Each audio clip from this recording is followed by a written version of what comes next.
Welcome to Screen to Speed, powered by INIT eSports. In this podcast, we dive into the journeys of remarkable individuals making waves in sim racing and bridging the virtual with the real.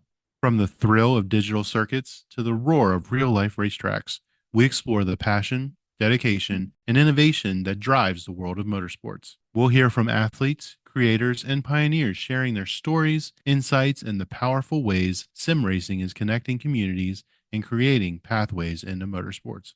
So buckle up. Screen to Speed starts now.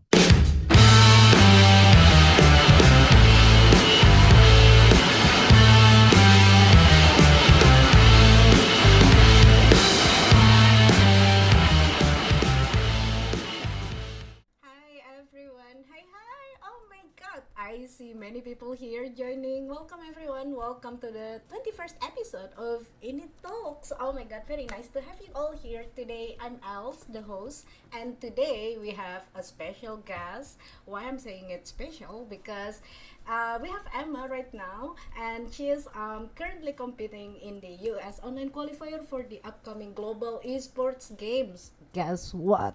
Global Esports Games. Hi! Alright. Hi Emma. Hi. Very nice to have you here today in the INIT Talks. Thank you so much for joining us today. Yeah, thank you for having me. I'm happy to be here. Got super happy. So, how are you doing today? Happy almost weekend, by the way.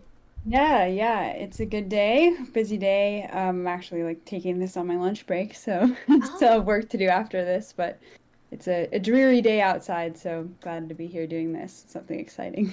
oh wow. Okay, so she's having an interview during the lunch break. Okay, Yep.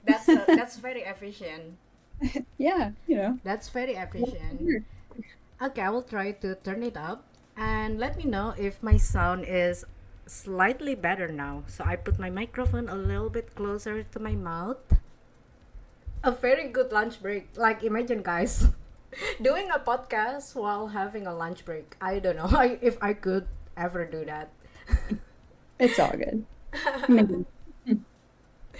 Oh my god, by the way, DTR underscore cars. By the way, hi, welcome to INIT Talks. Very nice to have you here today. And Ash, hi, welcome in, Ash. Welcome. I have a new friend joining the INIT Talks today, Emma, and she's playing a lot in ACC. So, disclaimer, this INIT Talks will be all about ACC, and we will talk more about Emma, what she does in sim racing, and maybe you can tell me a bit about what you do on daily basis. Like, are you like a full time sim racer, or are you like having another things to do outside the gaming world? I must say. Oh yeah, I'm definitely not a full-time sim racer. I would say it's very much a hobby for me, but something that I've been pursuing about every day. I definitely drive every day for like the past 3 years or so. Oh, wow. But I do work in the automotive industry now. I originally worked in the film industry, so I made the switch actually a couple Mm-hmm. months ago. So now I work as a brand partnerships coordinator with an automotive company. So I get to work with cars every day, which is pretty exciting. But I got into sim racing. I originally did Formula One 2021, which I would not Oh. recommend learning how to sim drive on that game, but that's what I did. Mm-hmm. Mm-hmm.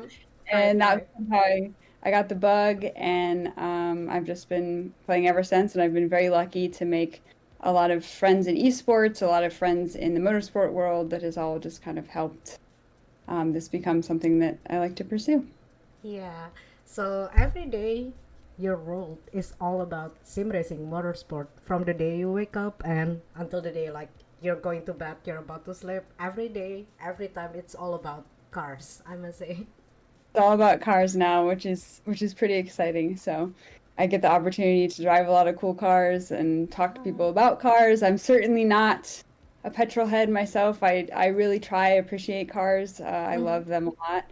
Um, but it's really cool to work at a place where everyone else is Right. incredibly knowledgeable and passionate. So Yeah, I feel like sim racing and motorsport is like a great place to be. Like it's a really great community. Everybody is like oh yeah. very helpful. If you have question, even if Mhm. it's a dumb question, people will Oh yeah. try their best, to help It you out. took me probably 2 years to figure out how to actually communicate like brake bias stuff. Mm-hmm. Because Right. the percentages, it didn't make sense to me. There's a lot of stuff that still doesn't make sense. I'm still learning every single day, but I Mm-hmm. have found the sim racing community to be extremely welcoming. I was a little bit nervous about that at first, Mm-hmm.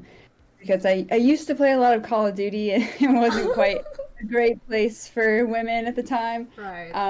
But so I was a little bit nervous coming to sim racing, but I have just absolutely met some of the best people. I'm in like the one of the best leagues I could possibly ever imagine having found. Mm-hmm. And it's just been a blast so far.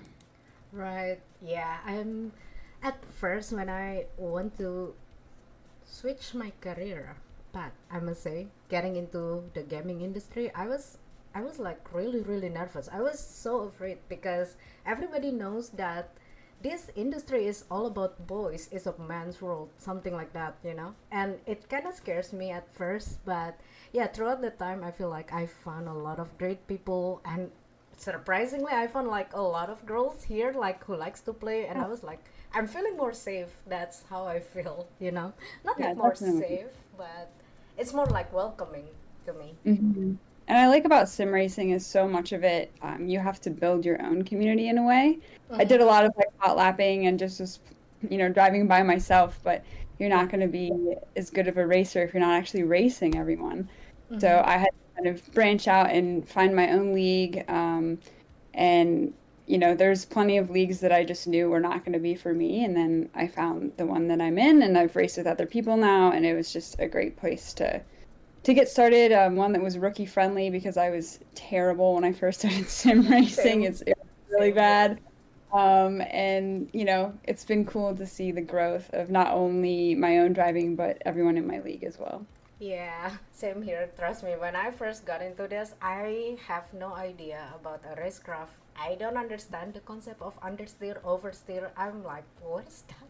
Yeah. Like, I And am it so was so cool lost. to me. It was like learning a whole new language, like literally and figuratively. You have to learn so much about yourself and how you drive and how, like, Mm-hmm. I'm a notoriously late breaker, and you'll see in my telemetry all the time that I'm really fast on entry and terrible on exit, Mm-hmm. which is not how you're supposed to drive. That's how Right, I right. instinctually drive. So it's a lot of analyzing yourself and analyzing your own data, but then Mm-hmm. there's also other people on track, so you can't hit other people. So Right. yeah, it's been a great and amazing learning experience, and I'm so glad I started doing it. Mm-hmm. Yeah, because I feel like sim racing is one of the hobby that is like that. I don't know. I feel like sim racing has a deep learning curve, so it takes time for everyone to actually get good at it. So maybe that's also the reason why I'm staying in this hobby for quite a long time, like 4 or 5 years now, I think, because every day like I'm learning something new.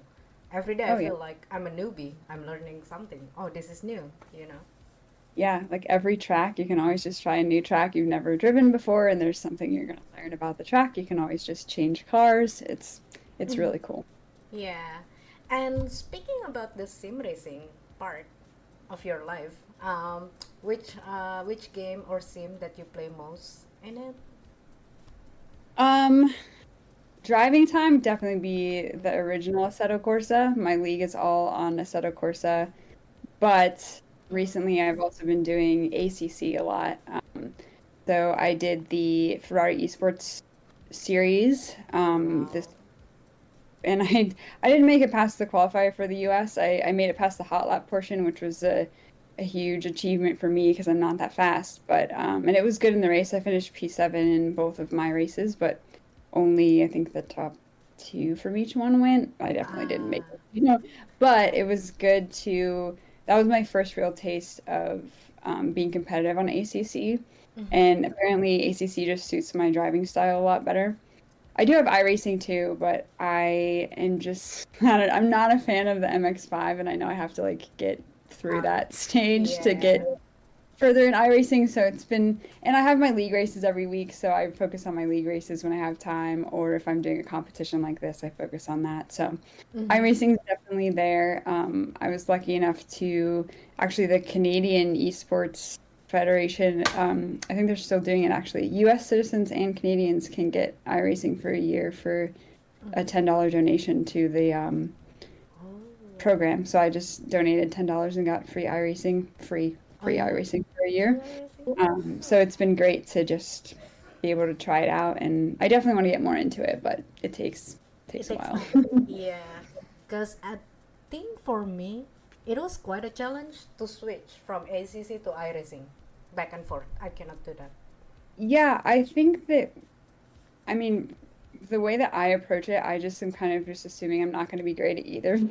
Mm-hmm. So that I Right, just right. like join a different game. There's definitely stuff to learn. Like I'm not good with tires and iRacing at all. I will pretty much I'm so used to just like stomping it out of the pits in AC that the Yeah, first yeah. time I just destroyed my tires before I even left the pit lane. Mm-hmm. So yeah, I definitely don't race enough to be able to speak on it. But Right, it's right. switching from AC to ACC is a huge switch too, Hmm. because AC you're dealing with very old stuff, even with mods, which I have plenty of mods in. Right. But I don't know, something about ACC just kind of clicks with my driving. But yeah, I drive AC more. More on AC. Right, right. Mhm.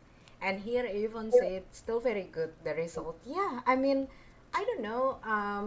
I know some drivers are getting into a league race or a big event trying to win, but I like to Yeah. take it as And one step at a time, you know? oh yeah, I when I started sim racing, I knew I started 3 years ago from nothing. So it was like I Right. knew I was not going to be winning any races. I didn't even know what a racing line was. I had a general idea. Mm-hmm. I've been around racing kind of, but I would watch Formula One as a kid, and it was like, oh, Oh. that's really cool. But I didn't pay attention to any of that stuff. I could not tell Right. you Monza T1. I didn't know anything about that, nothing.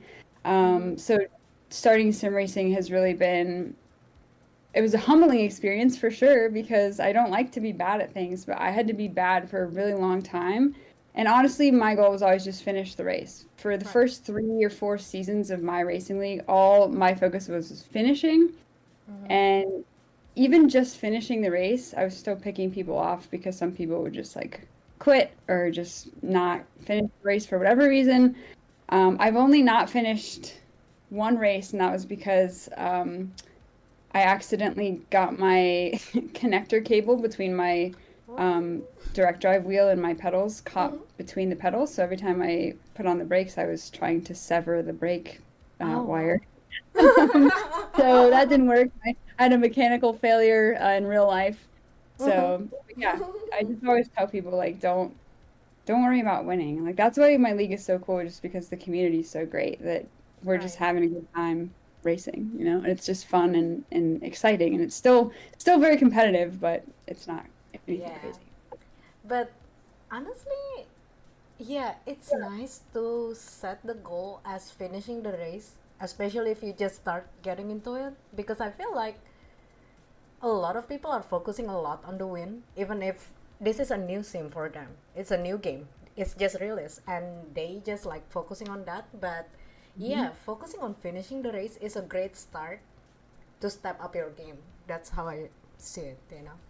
Yeah, absolutely. And my other goal was don't crash anyone out. And then my very first league race ever, Mm-hmm. I thought I was on the racing line, but apparently I wasn't. We were at Laguna Seca, and I was getting lapped, and the two Uh-huh. guys in the lead were fighting, and I accidentally got in their way, and I wrecked one of them out and took away his only win. So Oh my sorry. god.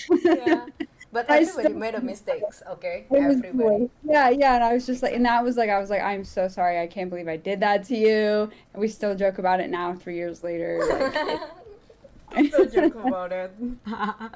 Oh, here Ash is asking in the chat, favorite car to drive on ACC. That's a good um, question. for me, it's definitely the Ferrari. Hmm. I got so used to it from the Ferrari eSports series that I don't know. I really Mm-hmm. like it. The Mustang has been interesting to. I had to completely kind of relearn my driving style for that car because it's Mm-hmm. very same. And I would say probably my least favorite is the McLaren, just because for whatever reason it just does not work for my driving style very well. So Ferrari Huh. for sure, or the Porsche. I like the Or the Porsche too. Porsche. Yeah, I like the Porsche. Yeah. But I haven't actually like tried driving fast the Mustang, and yeah. It's interesting. Yeah, It's definitely I only interesting. drive the Mustang on iRacing, and Well, in iRacing, I feel like the Mustang is so dead in the rain, but I don't know how it drives in ACC. Maybe it's a good car. Maybe To it's not. me, I just came out of a TCR series in Assetto Corsa, and the driving style is similar enough to TCRs actually, for me anyway, Right. that that's how I've been able to kind of like get a hold of it a little bit, but it's very different. It's been a steep learning curve because I've never driven the Mustang before this. Right. Is it like a big challenge for you for now? Because for the US online qualifier, I believe we'll be driving the Mustang in Kota. Yeah, So, yeah, so it is Mustang and Coda. So, yeah, I just, I was actually practicing Coda in the Ferrari, and then when it was announced that it was a Mustang, had to make the switch. So it's worked out. I mean, I'm faster in the Mustang than I was in the Ferrari on this track, but I haven't done a lot of Coda hot lapping in ACC, but I thankfully already knew the track because we raced it a bunch in my league. So it was nice not to have to, kind of learn the track as well. Um, but yeah, it's come around, and once you get the hang of it, you can kind of adjust your driving style to suit it a little bit more, which is what I'm still trying to do and still trying to find right. plenty of time. There's plenty of time to be found. Yeah, I mean, looking at the pro driver, like the pro esports driver, they spend like 10 hours in the sim, like doing like Oh, yeah. a lot of drive, hundreds or thousands of laps. So, yeah, we'll get there eventually. Everybody, all of us will get there, guys. All of us will get Yeah. our pro license one day. For sure. Right. Yeah, it's all about like to me, it's like you can always improve, and that's the cool thing about sim racing. Even the guy who is or girl, be a girl, in the first place period could always find time. Right. There's always a way to find the new limit. And ACC, every time there's a new patch, you got to get your time set to see if you're still the fastest in that car. So interesting. Yeah. The updates is kind of like stressing the Hmm. drivers sometimes, especially like I know someone who compete in the first screen to speed. Okay, so basically we were having the screen to speed in Las Vegas 2 years ago, I believe. And yeah, it was like basically the first event for the girls to have like a an offline event, like you're racing on the side with the sim racing setup and everything. And I know there's like one girl who is like really quick on ACC. She's more like an ACC driver, and yeah, she was like, she told me like, you know what? I'm so stressed out every time I'm having this big event, like big event on ACC coming, and then there's a patch update. Everybody will stress out, like they need Yeah. to redo the setup and everything. Like, oh god, it's so Mhm. stressful. Yeah, that's where it's like when you're pro level, every single little setup change can make such a difference. And when you're not as good, you can just, there's so many fundamentals. If you just have the fundamentals down, you can get a pretty good lap time.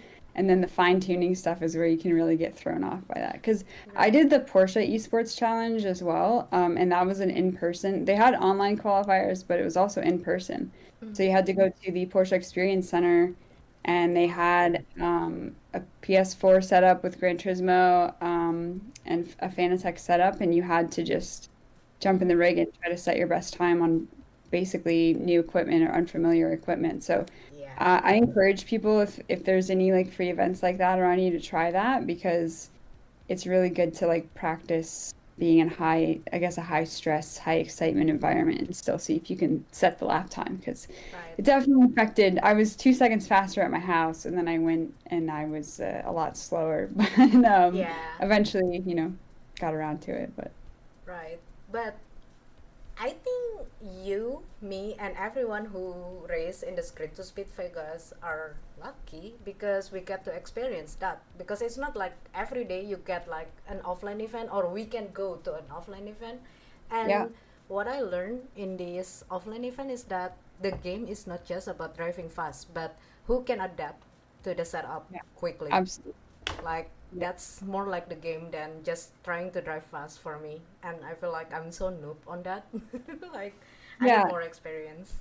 it's the same with kind of like hot lapping versus racing as well. Like I started and I was only doing hot laps. Mm-hmm. I really thought I was getting good and whatever. And then I joined my first race, and as soon as there's other cars where other actual people are driving them, it's completely different. So that's why people always told me join a league as fast as you can, and I was like, no, I have to be faster first.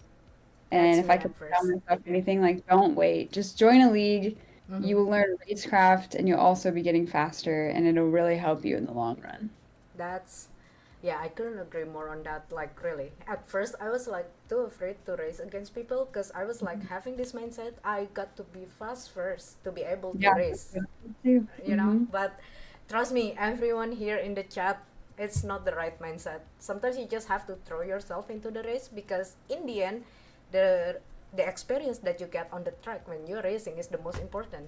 It's more important than just doing a hot lap in a solo practice. Yep, absolutely. And Yeah. like when it's into tire deg and stuff like that, like we've had races where it was so much fun because everyone's tires were absolutely gone. So Mm-hmm. sliding around, you had to just see who was going to survive the race, and it just adds another element to it. Right. And by the way, I want to get back into our conversation earlier because you're saying that you're starting from F1 2021. And Yeah. then you're saying that it's not really recommended for everyone who wants to get into sim racing kind of thing. But I think in my, because I'm starting from Gran Turismo even. So Hmm. basically both of us, we can say that we are starting from the simcade and then we are moving to the sim, let's say. Yeah. Hmm. And I feel like the simcade can be a great start for everyone. Like, Yeah, yeah. I would agree with that. I think that I honestly think that Gran Turismo could be better than, I mean, it depends. I mean, I got Mm-hmm. into it because I liked Formula One, but at the same time, I have not driven a Formula One car in a race since then. I think it's just helpful to, like, I don't know, it's whatever you want to do, whatever's going to Right. motivate you, because it's time in the seat. I mean, I remember I wanted to get good at every single Formula One track, Mm-hmm. and I wanted to be, they had like the online leaderboard, and it was like you could be in, it would tell you what percentage you were in. I was like, I want to be top 50% for every single track, and then I want to be top 40, and then I want to be top 30. And I Mm-hmm. kept doing that, and I went about my training, I guess, all wrong. Like I literally was like, I'm gonna do turn one of Bahrain 100 times in a row and like see Wow. if I could do it. And I literally had a whiteboard and I was like writing down my time every single time. Oh my It's god. like it doesn't help you. Like you need to do the whole track because part of it is flow and like all this stuff. But I was still way more like I was so motivated to do that. So Mm-hmm. it ended up being a good thing. So I would say if there's whether it's a simcade or like it's a something like iRacing or something, it's Mm-hmm. whatever motivates you to get in the seat and drive can be useful for sure. Because the Yeah. fundamentals don't change. I mean, you either know the racing line or you don't, and it doesn't Mm-hmm. matter what game you're playing. You're going to be True. pretty fast either way. It's true. As long you're having fun in it, that's the most important thing. Doesn't matter like if people say like on the internet outside there like saying this game is better, that game is better. In my opinion, just do what you want. Just And same with pick equipment any too. games. So many people that I've talked to are like, "Oh, I Mm-hmm. need a good setup. I need to have XYZ before I start." Yeah. I mean, it definitely helps. Like I started with a Logitech G29, and that was my wheel, and I had like a really basic setup. Mm-hmm. And then I was lucky enough that my coworkers gifted me a Fanatec setup, so I didn't Oh even have to wow. like pay for it, which was Can I be amazing. friends with your coworker? Yeah, right. I did not expect that at all. Yeah, yeah, I bet. Oh my god, your coworkers. So since then, it's been like, as soon as you get a load cell pedal, that's what I always tell people. If you're going to upgrade anything, a Mm-hmm. load cell pedal load cell brakes is the best thing to start with. But Yeah, people are like convinced that they're not fast because they don't have, I the get it. top of the line in the cube setup and stuff. And I'm like, it doesn't matter. There are people who are esports professionals who are racing on a Logitech G29. Mm-hmm. True. Know one of them who won like a competition just with a Logitech G29. You can do it. You got to learn it. It's like anything else. I Yeah, mean, every sim has things that aren't realistic to real life. You yeah. kind of have to exploit those, and it's the same with the equipment. Like, you can make True. it work. It's the True. motivation. That's all it is. I agree with you on that. Like, yeah. I mean, when I first won my championship on ACC, I was pretty much using like not like a budget wheel, but pretty much an entry level. I was using the Trustmaster T300, and I mount the wheel to like a hospital tray that I bought on Amazon. Like I Yeah.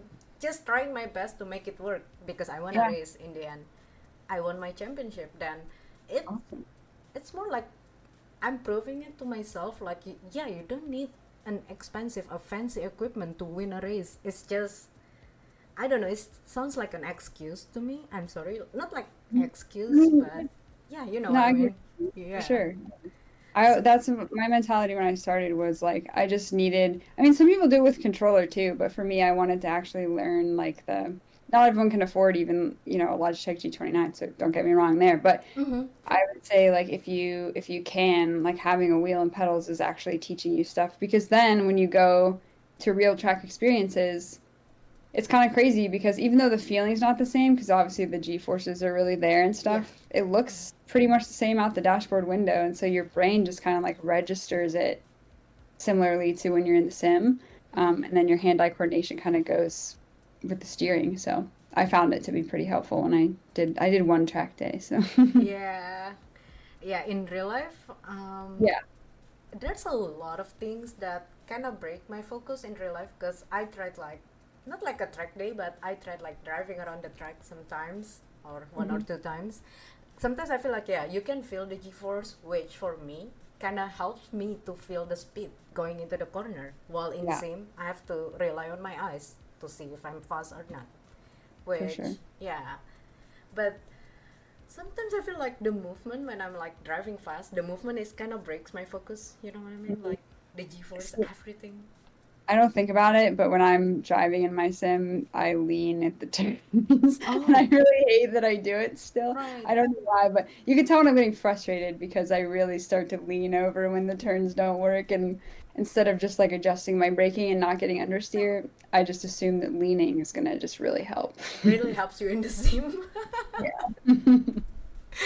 Winning is a state of mind. Yeah, I feel like there's a lot of aspect in racing. I feel like the more I'm doing a race,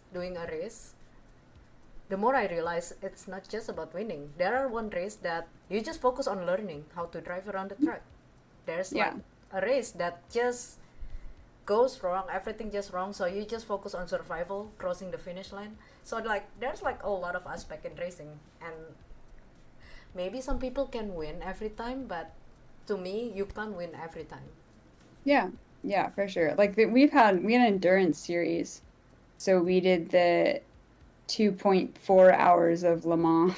And so Oh, the mini just Roman. being able to complete that race, like it was on a work night, whatever, just Mm-hmm. got home and I knew I was going to be driving for the next 2+ hours. Mm-hmm. Um, I don't even remember what I placed in that race. I probably did pretty close to last, but it was still like an accomplishment. I was still like Mm-hmm. sweaty and gross and like finished the race and I was like, that was pretty cool.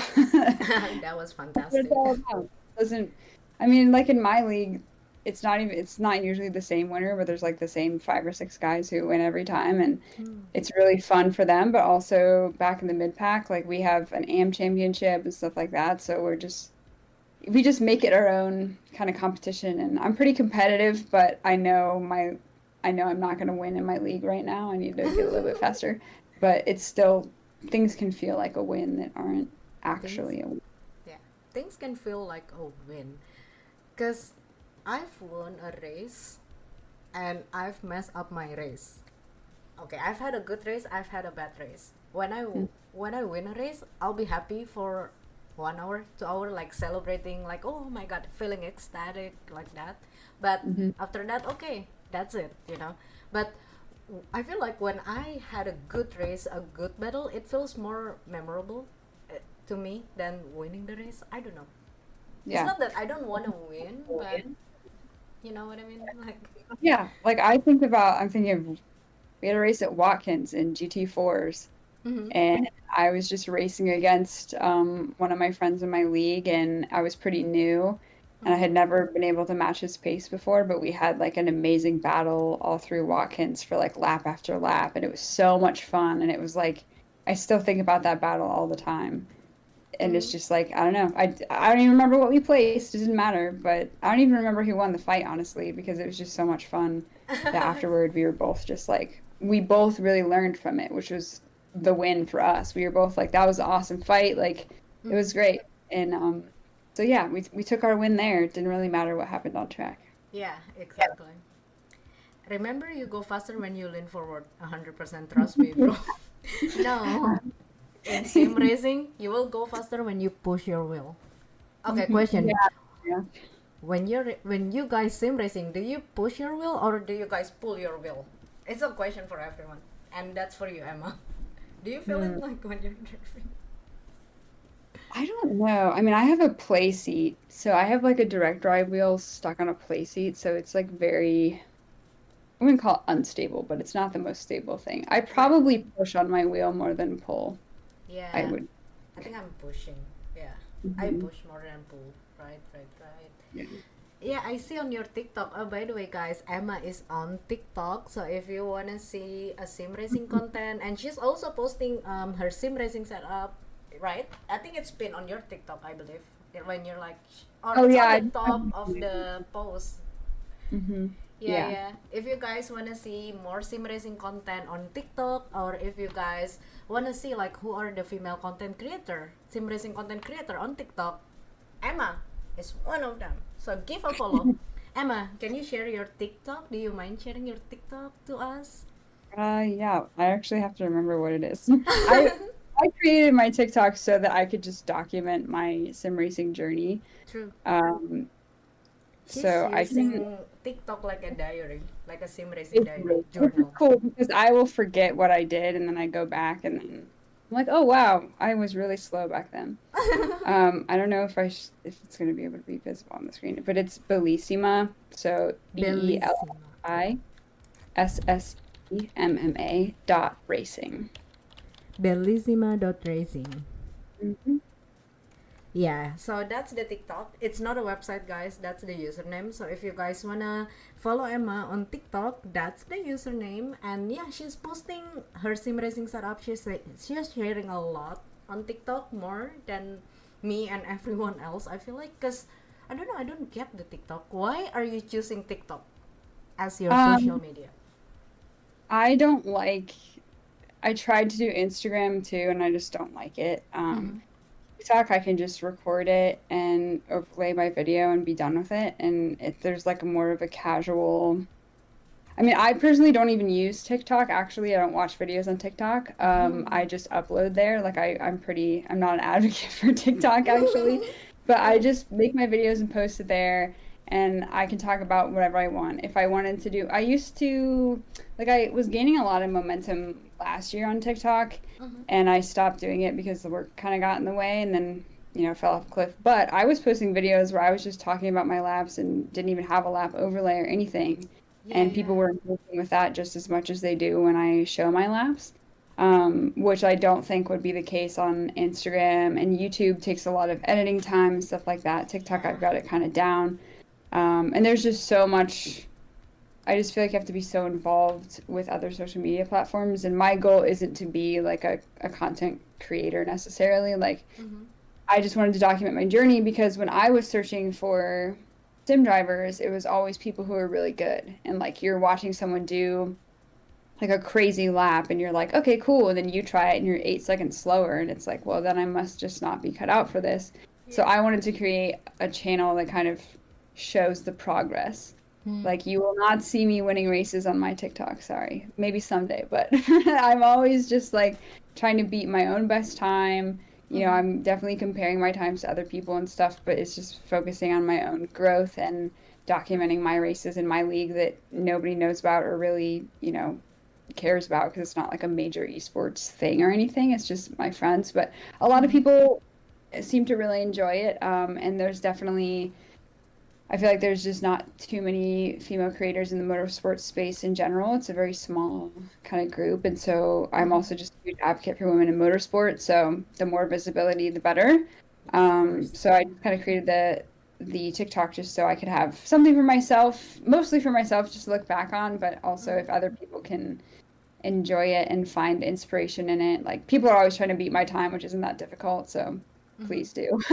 But yeah, it's just cool to see. And then I talk to the same people and they help me out with laps and stuff. So it's just another Right. way to build the community. Yeah, I feel like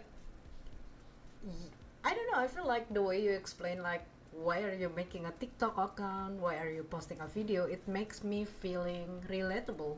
Because yeah, you see a lot of good driver, but you should remember that those top drivers are the top 1% of millions of people who got into sim racing. So it means that most of us, we're quick, we know how to drive, but it's different, like it's on a different level. So sometimes people are stressed out about the race, you know what I mean? Like, oh my Yeah. god, I'm not fast, I'm not a pro, something like that. Because yeah, I don't know, for me just making like, yeah, everyone feels relatable. Because in the end we're like, we are messing up our race, and yes, everybody is on their journey to become a pro. Like you'll see clips on my TikTok of me just spinning out. Like I don't spin out too far, but even that's cool because I can go back and be like, wow, I couldn't even finish a lap before, and now I like, I just totally messed up in this race, and I don't have like the cool like, oh, I overtook two people in one corner thing. Like that doesn't happen to me. I just like happen to avoid people spinning out in front of me or something, and that's another thing I always encourage people to do is like just try to have a clean race because if you can just have a clean race, you can pick off everyone who, even if they're 2 seconds faster than you every lap, if they're 2 seconds faster than you and they spin out and they're out for 30 seconds trying to get back on track, like you still beat that person. So Yeah, true. That is super true. Clean racing is, yeah, because doesn't matter if you're fast and then you mess up the next lap, everybody is gonna pass you anyway. yeah. For your fastest Ferrari setup, visit bullissemma.racing. That's a website. You're making it sounds like it's an ads for a setup shop. Yeah, I definitely probably wouldn't trust my Ferraris. I definitely have one to do. I'm trying to think of it right now. Because right now I'm so in the Mustang zone that I can't even remember what my brake bias was. You can't even remember. The most useful thing for the Ferrari for ACC that I can remember is to set your steering settings Ratio? to No. 16. Yeah, the steering ratio to 16, and then your wheel degrees to 800. That's what Oh I use. yeah. Oh yeah, I forgot. I think ACC has like a different wheel angle or wheel rotation kind of thing It's for each very one. car specific apparently. Like I really like I Uh-huh. had to change around a lot for the Mustang and I was like, wow, I can't get the car to turn in. And my friend was like, yeah, what's your wheel angle? And I was like, oh, it's 800. He was like, yeah, that's way too high. So there's like stuff you have to change. But Yeah. like I said, I'm not a pro. I don't sit like, I mean, okay, I shouldn't say that. I do tweak my setup as I go. Mm-hmm. Most of it. Well, like when have been getting a certain lap time and then I'm not getting it anymore with the same setup and then it makes me mad, then I like change something kind of I do it a little bit too drastically, but I change something so just to get my brain in the mode of like I have to learn how to be fast again Mm-hmm. because it just helps me like if I, mess with the anti-roll bar or totally mess with the brake bias and then I have to like all of a sudden the car is not behaving the way it was before, it gets my brain into the sense of like, okay, you're still learning, like you have to get into like an absorption mode. So I usually do that, then get mad again and then switch back to my original setup and it kind of works. Right. Wait, Jacob. Hey, by the way, hey, Jacob. I didn't see you there. I'm sorry. Hi, Jacob. Very nice to have you here today. Welcome to INIT Talks. So, you're saying the only race that ever truly matters is the one you run is against yourself. True. To be that Yeah. little bit better than you were yesterday. It's more like trying to beat yourself. That's how I feel. It's all in Yeah. your mind. Then. Like for the Ferrari eSports challenge, Mm-hmm. we're doing a hot lap challenge at Brands Hatch in ACC, and I was trying to break out of the 124s. I was at like a 124.034, I think was my Okay. time. Really And I close. was so close. And I was gone visiting friends for like 4 days of it, so I didn't have time in the rig. I was basically learning ACC for the first time too, and I was like, I came back and I just drove for like hours and hours and hours until my brain just like melted. And I could not break the 24s. I didn't end up breaking it, and it was like, it was demoralizing for me. It was really tough. I was just like, wow, I'm just not even good enough to get in the 23s. Like, what the heck? And then one of my friends he is an eSports driver, and he was like, we literally, because I track all my times every day, I track my best time. And I would suggest if you're getting frustrated with sim racing, make a Google sheet and just put your best time every single day, and you will see your improvement. Because if you look at my sheet, even for this challenge, I was starting in the 208s, and that was literally the best I could do that day was a 208. And now I'm in the 206s, and hoping to break the 205 soon. Yeah. And it's just, but to me, it doesn't feel like I've improved that much. But then I look at that timing sheet, and You're you have to actually look at your making improvement. Like even if you progress. didn't, yeah, if you didn't meet your goal, like I didn't break into the 123s, but I started at like a 127 or something, managed to break it down. So you kind of have to reevaluate. And that's why it's good to have friends who race too, because they can kind of tell you like, stop beating yourself up and stuff like that. Yeah, I feel like your friends can be like a really good mental coach, as in like, yeah, because your friends seeing everything like from outside the bubble. When you're like focusing on things, your friends can give you like an input, like, oh, you know what, you're doing it wrong, you didn't realize that in that corner, Yeah. and it really boosts my performance in sim racing, since I'm racing, or just even just driving around, just being silly, just like having like silly battle. It really boosts me a lot in sim racing. Yeah. I mean, I have friends in my league who I was so frustrated with Coda. I was sector 3, I just could not get it. Mm-hmm. And I just had one of my friends hop on my onboard and watch, and he was like, "You just have to be more patient. You're just trying to rush it. You can't rush it. And it feels like you're going slower, but you're actually going faster." And I was like, "Yeah, everyone says that." But then he was in my ear watching me do it, and he's like, "Don't, no throttle. Wait. Just keep waiting." And then finally it started coming together, and it was like, "Oh, you were right the whole time, but I wasn't going to find it myself. I had to have someone else tell me." Yeah, you need someone else to see from outside, to Mm-hmm. spot like what are your weakness in the track, because when you're driving you'll be focusing on, oh yeah, I need to go to this corner, no off track. It depends on what are your goals on your driving, so Yeah, you won't pay attention to some those details, I must say, to other details. Yeah. yeah. And by the way, speaking about the preparation going into this qualifying race, how is everything going with you? Are you ready? Nervous or? Going. I mean, Hmm? the cool thing about I race every single week, different track. Like we do, my league does a different car every season and then different tracks all over the world. So Mm-hmm. I credit my league to helping me kind of be prepared to just jump into races because we only have like a week to prep and then we jump in the race and it's like full on. And there's some people in my league who are alien level. It's just like, okay. Mm-hmm. So for this, it's like definitely, I kind of split my practice into qualifying practice and then race pace because for me, with ACC especially, Mm-hmm. like some days I'll get on ACC and I can do a 206.1 on Coda, and then the next day the best I could do is like a 207.9. And I'm like, why? So it's all about like momentum. So I always practice qualifying laps first. Maybe it's just a confidence thing in my brain or whatever, but as soon as I start setting the fast laps, then all of a sudden the time could come down.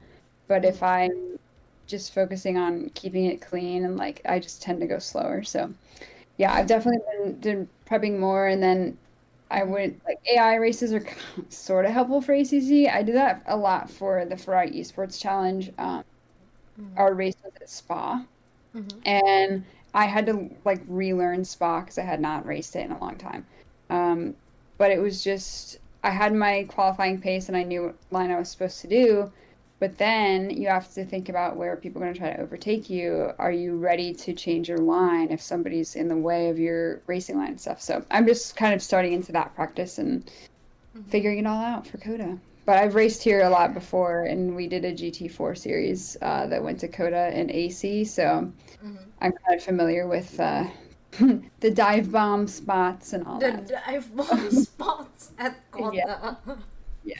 I don't know. So I it feel is like Kota is, to me, Kota is like the hardest track in United it's really States. difficult. Very Hmm. technical. Like I don't Yeah. get the groove around the track. I'm just okay at that track. I don't even consider myself fast. And Yeah, then I like my first sector is less than a tenth away from like a 204 lap, but mm-hmm. then the rest of it is not. So Yeah, my focus has been definitely sector 2, sector 3 for sure. sector 3 is more technical, or at least for me, sector 3 is my biggest weakness in For that sure. track. Like, oh god, I don't. And oh god, I'm wishing you a good luck. Okay, I really hope you're winning it. You will win it, and you will represent United States in the global esports game. I would love to Pretty see it. cool. Oh my god. We'll see what happens. Oh my god, that would be like super cool. Okay, Ash, you got another question. Can Emma tell us her least favorite track in ACC and why is it Alton Park? She hasn't answered yet, Ash. It's not- I actually like old. See? But to be fair, I haven't raced in GT3s. We did a TCR series, and I think we also did an MX5 series. I liked it. I mean, I shouldn't say that. It was definitely frustrating, but the races were fun. And honestly, I haven't done GT3s on a ton of tracks on ACC. I've pretty much only done Misano,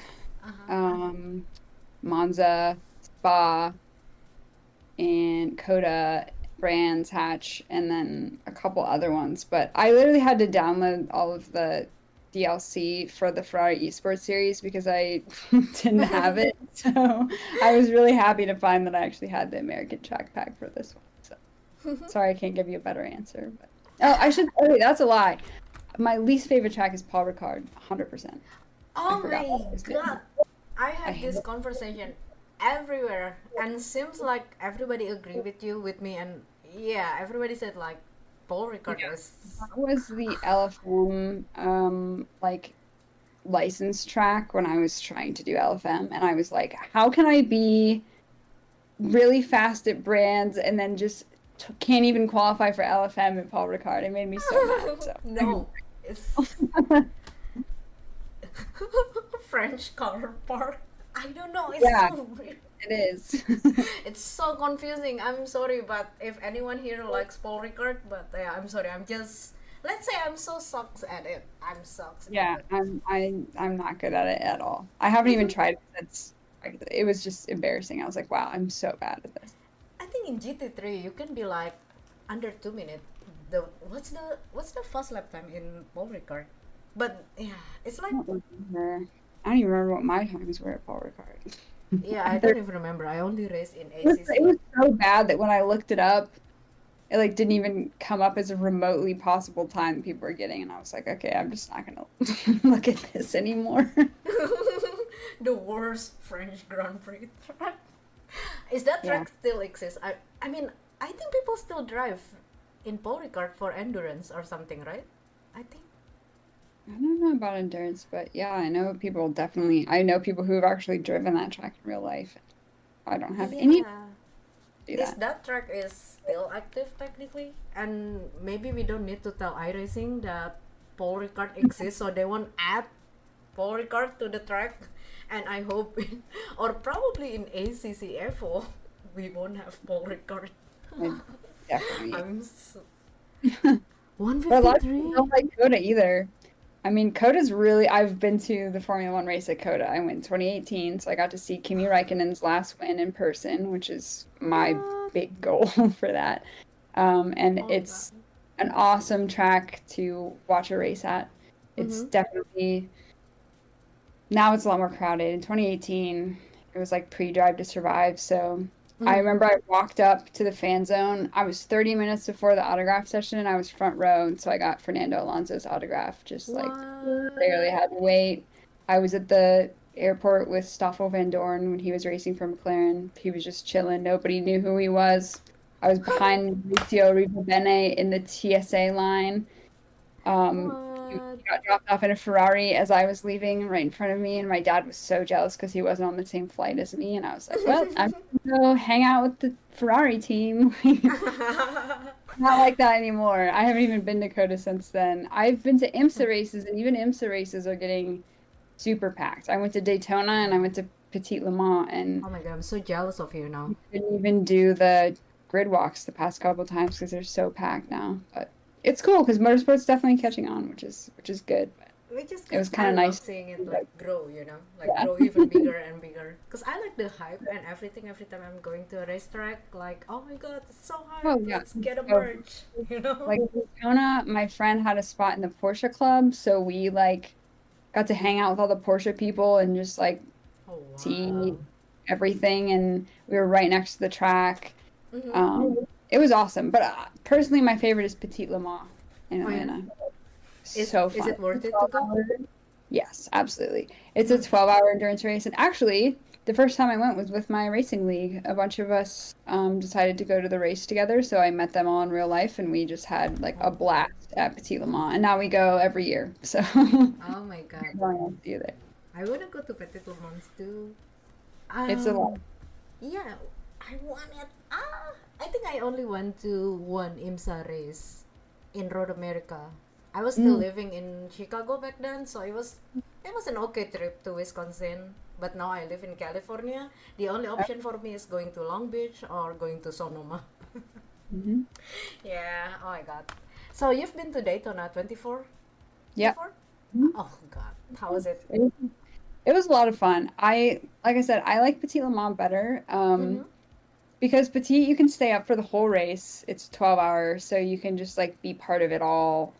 Oh, And right. Daytona is cool. Like it's definitely a different atmosphere, and it's like kind of amazing. I've never been to Daytona before, and I can't imagine what it's like for the Daytona 500 because Mm-hmm. it has got to be crazy for the Daytona 500. It was like just seeing how many empty seats there were for the Rolex 24 Mm-hmm. compared to Daytona sold out every year, the Daytona 500.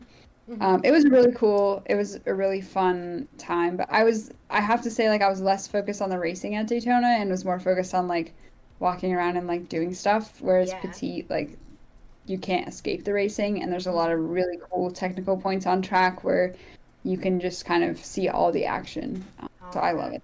I bet. And especially like you have the GT3 GTP racing in Road Atlanta. Oh my Mhm. God, it's Yeah. I actually crazy. went to the Ferrari Challenge race at Road Atlanta as well, and Oh yeah.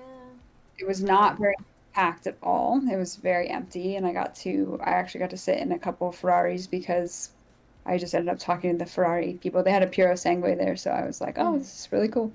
And so it was definitely a different vibe though. Like it really wasn't all about like, I don't know how to explain it. It was just a different vibe. So I like right, IMSA racing right. better, but it was cool. Like it was really cool to see the Ferrari Challenge in person. And Mm-hmm. being around Ferraris is always cool. So The real race is the MX-5 in IMSA. Yeah, I must say the real race is the watching MX-5. the MX5 races is terrifying. Like I Oh don't know my God. how those guys do it, and it is crazy. Like the bumper to like they're just yeah, I couldn't do it. That would freak me out. And I would also immediately wreck out the person behind me because they'd be trying to draft me and I would brake too early and just take it off. Oh no! The MS5 is going like six wide into turn one. Yeah, I mean, oh my God. At first, when I first watching the MX5 at Daytona, honestly, I was quite skeptical because, okay, MX5, okay, let's see what we got. And I think it was like 40 minutes race, I believe, in Daytona MX5. And it was like full of like drafting, close racing. And I was like, wow, I changed my mind. I'm Yeah. humbled, bro. We also MX5. have I think it's at Rhode Island too, 24 hours of lemons where Mm-hmm. you have to have your car has to be under $500 and you Mm-hmm. just race. That one seems fun. I haven't been to it, but a couple of my friends wanted to actually do the race. And I was like, look, I like sim racing. I don't really think I'm gonna get in a real car, Uh-huh. especially a $500 car, and actually race people. But people love it, so I would love to. Low key, I want to get into that. Low key, I it's wanna do lemons. yeah. People make some amazing cars. They decorate them really cool. Mm-hmm, mm-hmm. I don't know how actual racing is because half the time you're just trying to keep your car alive till the end. Yeah, yeah, yeah. You have to keep your car alive. True. And Ash, guess what? Yeah, you're saying, by the way, you're saying like, yeah, this MX5 going six wide into turn one in Daytona, and you should see the MX5 going five wide into the SS at the Glen. Oh my God. Mm, It's just yeah. crazy. I love watching the MX5 race, but I don't like driving the MX5 because I'm bad at Yeah. it. It's like I said, like it was fun. Our league did spec we did spec Miatas and then we did MX5 Cup cars or something. And it was fun when my league was doing it because everyone like I don't know, because I know all of them and we all just have a good time all the time. But Mm-hmm. iRacing like it's a lot more by yourself and all of my league buddies are like have an insane I rating and I'm just like I haven't even attempted to work on my iRating because that's what kind of stresses me out about iRacing. I was like, I don't want to do bad in the race and ruin my iRating. They're like, don't even think about it. Just race Right. and the iRating will come later, but it still stresses me out. So. Yeah, I'm still thinking about it sometimes, and I'm still like sometimes I get mad about it. Like, it's not like I'm feeling mad to other people, but it's more like, how can I be this sucks? I can do better. It's that feeling sometimes. Yeah, for sure. Like I'm Yeah. blaming myself. Like if I'm like losing a lot, I'll be like, okay, else your sucks. Like, but Yeah, it's really easy to get into like I was in a pretty negative mindset 2 days ago with my hot lapping time. I mhm, literally thought I was never going to break in the 206s. I was like, I can't do it. mhm. I'm stuck. I can't do it. And then I got a 206.9, and then the next day I got a 206.7, the next day a 206.5. And Nice. just have to keep sometimes you do need to step away. You have to just step away from your rig for a minute and take a breather and come back. Because if you're driving really angry, it's not really gonna Yeah, work. true. Actually, I took a coaching session lately. Like Mhm. I just wanna get good in driving the Porsche Cup. That's why I took the coaching session. And this is what I learned from my coach. Instead of like you actually pushing yourself after this coaching session, why don't you take a break, go to sleep, come back later, come Hmm. back in the morning. For I sure. tried to follow that, and I improved more than when I was like pushing myself real hard. Really. Yeah. Because really, I mean, racing is just such a, like I said, it's like learning a language. So you have to give your brain can't process it. Like sleep helps your brain process it. So there's all kinds of stuff going on in the background that Mm-hmm. you're not paying attention to. Because I try to push it. When I was driving Brands Hatch, I was driving it like 4 hours a day trying to get a better time, and it was Right. not good. I just couldn't get better because I just was pushing too much. Hi, Luca. Hi, hi. No, you're not late. We're having a chat, but I think we're like 15, 20 minutes done because Emma, our guest, is currently on her lunch break. So we're like Yeah. kidnapping Emma for this podcast. So she got to go get back to work after this. So, but you're not late. You're not late. You still have time to hang out here. By the way, hi, Luca. Very nice to have you here. Meet Emma, the driver for the US online qualifier for the upcoming global esports games. Hi, Luca. Hi, hi. So, Emma, by the way, speaking about the racetrack, we talk about IMSA. We talk about, yeah, IMSA, Daytona, Road Atlanta, everything. Then it got me thinking, what are your favorite tracks in real life and why? Other than Um, attending the event, let's talk about the track itself. I don't know. I think, I mean, this is going to sound really cliche, but I really like Monaco Mm, just for the history of Monaco, but also when you do a really good lap around Monaco, it's a pretty cool feeling. great. Um, so Monaco is probably one, and then I haven't been to it though. But my favorite track that I've ever been to probably is Monza. Um, Oh, wow. going Why? to Monza is really cool, and if you ever go, you can go to the old banking. And I went to the old banking, and Oh my god. um, The yeah, I was old just banking. it's really cool. Um, so yeah, that would be probably my two favorite European tracks. Sorry, but yeah. Have you ever been to any F1 race in the Europe or not yet? Not in Europe. I was funny story. I have friends in Italy who live in Milan. Mm-hmm. Actually, my friend Lux is the one who drew the Monza poster for Ferrari this for the past race. Um, Wow.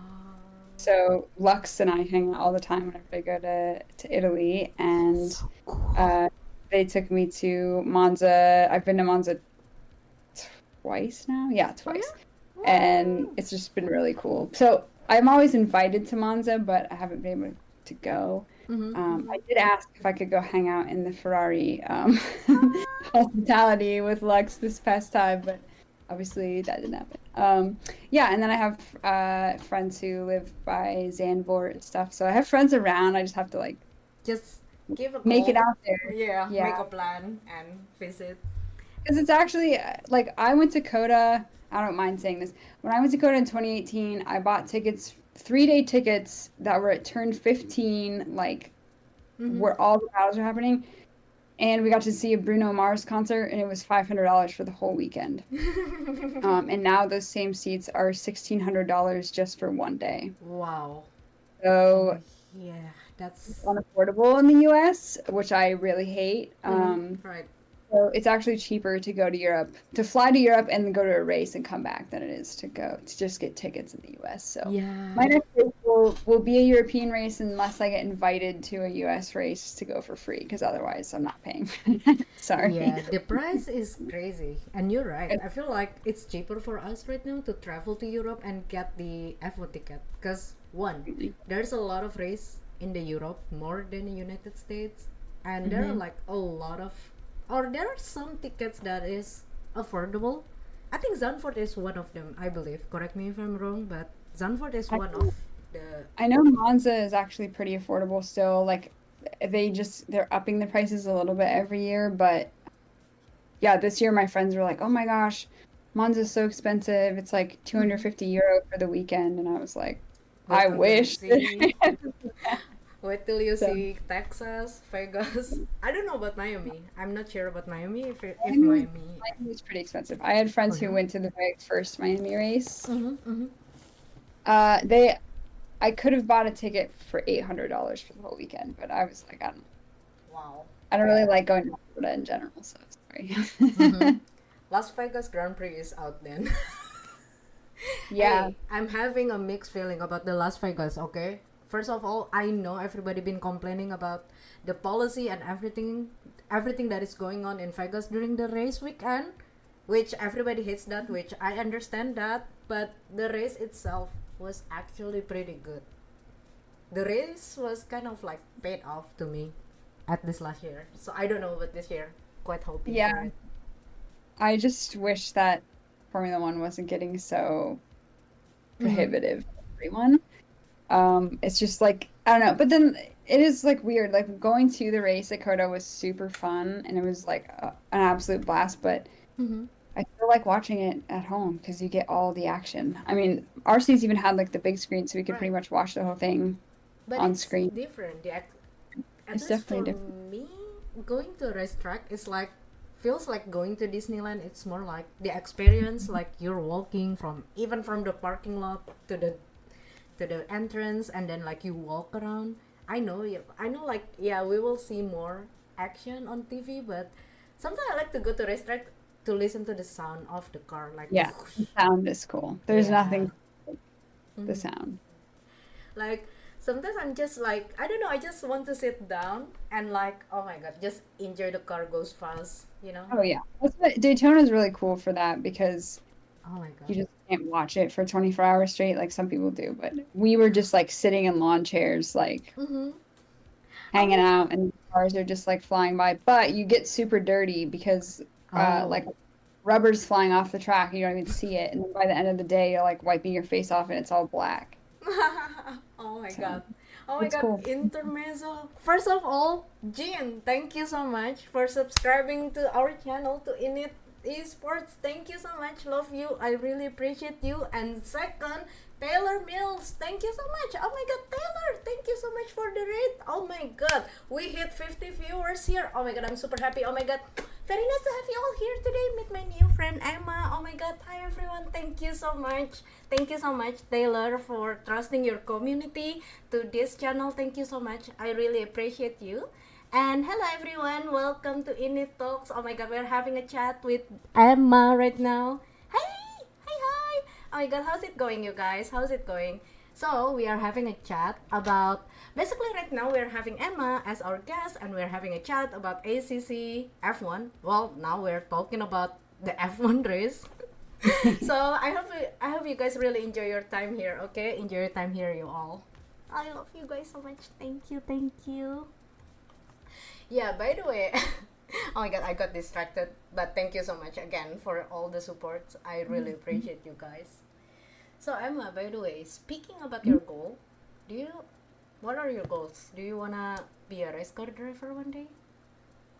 Or No, do you that's not. wanna be I started sim racing just because mm-hmm. I saw it as a completely new challenge, and I just wanted to prove to myself that I can learn something completely new And it doesn't matter how old you are when you start, you can still beat. My dad could probably still beat me on a track, and he has been playing Gran Turismo on controller since like the PlayStation 2 days.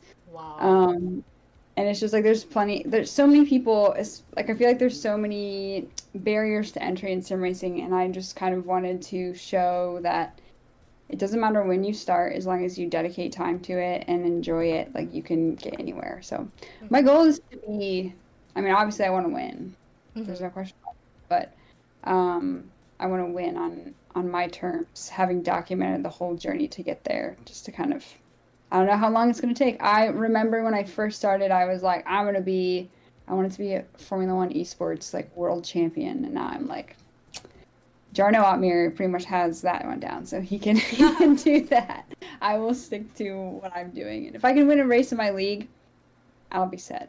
That would be a pretty cool thing for me. Maybe you will win the woman division in the Yeah, qualifying race. We never please. know, right? It's gonna Maybe be you will tough. get your win Yeah, in few days from now, right? I think the race will be on 21st, right? On the yeah, 21st and yeah. 22nd, something like that. So, Definitely have work to do to get there. We'll see. counting days. Oh my god. Oh my god. I really hope you're going to at least have a good result. And I'm wishing you having a good time. That's the Thank most you. Yeah, important thing. it's been really cool so far, and it's cool. The esports community is small, but it's a really good community to be part of. So Mm-hmm. you can really do a lot with it. Like that's what's been so cool for me is like I never have a problem reaching out to people. So Mm-hmm. like I've talked to the Ferrari esports team. I've talked to the Porsche esports people. Like just because I reached out and was like, hey, this is cool. I'm not any good, but I'd love to talk to you guys. People are down for it. So yeah, Right. there's a lot of opportunities. And we'll see Right. if I can make it a little bit more worth their while trying to get a. We'll see. You know what? Sometimes you just have to. Yeah, I don't know how to say it. Sometimes you just have to ask, or you just have Mhm. to start the conversation. Sometimes Absolutely. people are. Sometimes people are. Well, I myself feeling nervous too sometimes when I'm Mhm. about to talk to big people in motorsport. But people are very nice. People are very welcoming. Even if you're a newbie in this motorsport, like don't be afraid. Sometimes you just have to ask questions. Don't be afraid Definitely. to ask questions and reach out. Hmm. You can always ask. I even have a little story about this. So Oh. that's a signed Sebastian Vettel driver card from when he drove for Ferrari. Mm-hmm. And the reason he sent it to me in the mail because he used to have like an address where you could just write him like a letter or something. Mm-hmm. And he was retiring, so my friends and I were just like, oh, we'll just write Sebastian a letter. So I just wrote him a letter and I was like, hey, like it was so great to watch you race in 2018. Like I wish I would have been able to get your autograph from Ferrari, but I never had the chance because I was too busy doing other stuff. But the Ferrari fan zone was packed, whatever. And then like 3 months later, he sent Aston Martin driver cards, but he also included a Ferrari driver card. So he actually read the letter and saw that I didn't get his signature when he drove for Ferrari, so he sent me that. So you always just Oh, have to ask, and you never true. know what's gonna happen. True. You have to ask, and it's free. It costs you nothing Mhm. to ask questions, Yeah, guys. absolutely. All the Did coolest things that have ever happened in my life, I just asked for them. Yeah, I mean, yeah, I mean, don't worry, trust me, guys. Even though that you guys see me every week or almost every day, I'm streaming, and you can see that I'm like, hey, everyone, no, no, no. But in real life, I feel nervous a lot. Like, oh god, I'm nervous of this, nervous of that. But I'm learning today from Emma. Like, yeah, don't be afraid to ask questions. If Emma can do it, we can do it. Yep, absolutely. Definitely, if I could do it, you guys could do it. Trust Yeah. me. And again, by the way, guys, if you guys active on TikTok, feel free to give Emma and INIT Esports a follow on TikTok because yeah, we'll be posting like a lot of video, more like a video on TikTok. Well, on Instagram also for us on INIT Esports and Screen to Speed. But if you want to follow Emma's journey in sim racing, you can find her on TikTok at bellissima.racing. Did Emma race in the F1 Screen to Speed series? No, I don't think Emma was racing in F1 series. No. Nope. And this is only the second like actual well, I guess third Mm-hmm. actual competition thing that I've ever done. Right. So the USCF qualifier is the third boom event. I'm wishing you tons of luck. Oh my god.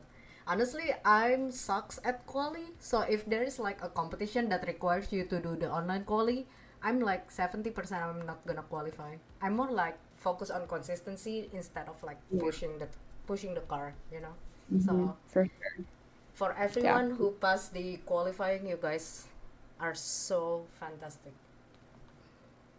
It's a completely different mindset. And there's a lot of people like that's what my friends always tell me, like, yeah, there's always gonna be people who are super fast hot lappers, but it doesn't mean they know how to race. So you just Yeah. have to practice everything. True. I guess you need to find like what are your weakness and what are your greatness, as in like what are you good at. And to me, I like to maximize what I'm good at and compromise a bit on my weakness, you know? Like, yeah. It's more Yeah. like trying to find the balance instead of like trying to be good at everything. I like to focus on, yeah, my race pace in this case. And I'd also say, like, when you're just starting out, you still have to figure out the fundamentals. But at some point, you do get to your own driving style where other people's advice won't actually help you get faster.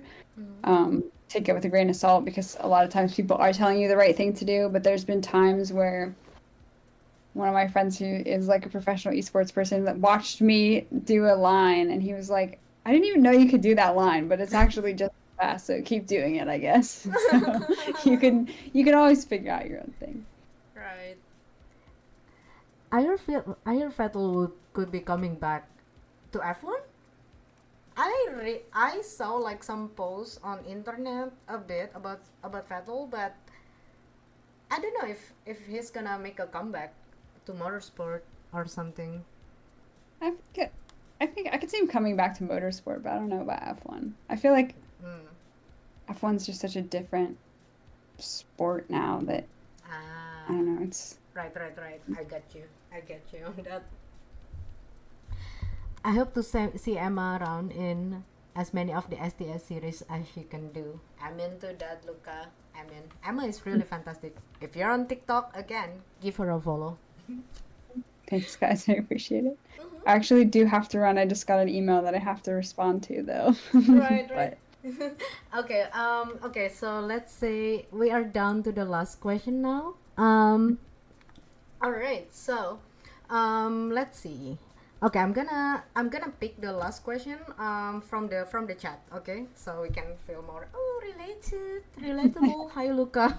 So F1 ACC. So what other platforms do you race? And is okay. I will add that to another. I will add the question from Luca. So if there's like one sim that you want to master, you want to be very good at it, what would it be? um well, this is gonna sound bad because it's the one I'm least experienced with, but iRacing. Because everything is moving towards iRacing now.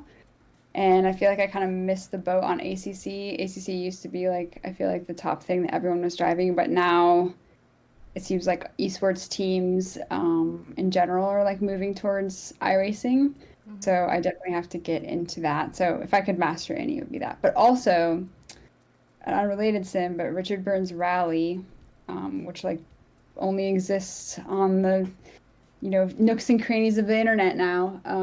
If I could ever be good at that, I would be really proud of myself. But rally is very difficult and a completely different ball game. But Right.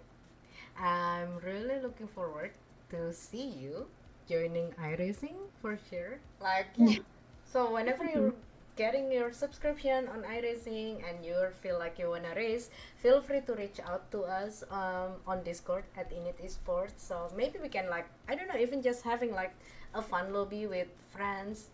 Like having fun being silly around. Yeah, yeah. we always welcome you. By the way. Thank you so much. Yeah, I would love to do something like that because iRacing is just a lot more lonely of a sim for me. So I'd You love won't to. feel lonely anymore. Don't worry. You will find because in it is sport. I can say like our player base is really big in iRacing, so you won't feel lonely. We will. Yeah. You will find. You will always find like someone to play with in iRacing. Well, yeah, I'll definitely hit you up then. Yeah. By the way, guys, guess what? Emma, so again, Luca, we kidnapped Emma. So she's like in the middle of lunch break, and instead of having lunch, she's having a podcast with us. But now I have to let her go because you need to get back to work, right? It's not even the weekend yet. Yeah. Thank you so much, Emma. Thank you so much for your time today. Thank you. Thank you so much, and thank you, everyone. I appreciate all your time and questions. Super cool. Mm-hmm. Thank you, thank you. Quick, Emma go eat can run on an empty stomach. Yeah, we need to let Emma go. Guys, thank you so much for hanging today. I really appreciate you all. Thank you for the sub. Thank you for the rate and everything. I love you guys so much. And yeah, I will see you. Not I, but we'll see you. We'll see you on the next episode of INIT Talks. Okay. Yes, this is my last one, so I'm gonna say goodbye. I'm signing off from INIT Talks, but it was a really nice talk to having Emma as the guest. But yeah, I'm wishing you all the best, and yeah, bye bye everyone. Love you guys. Thank you so much, Emma. Bye bye. You guys, thank you. Appreciate it. Bye. Love you guys.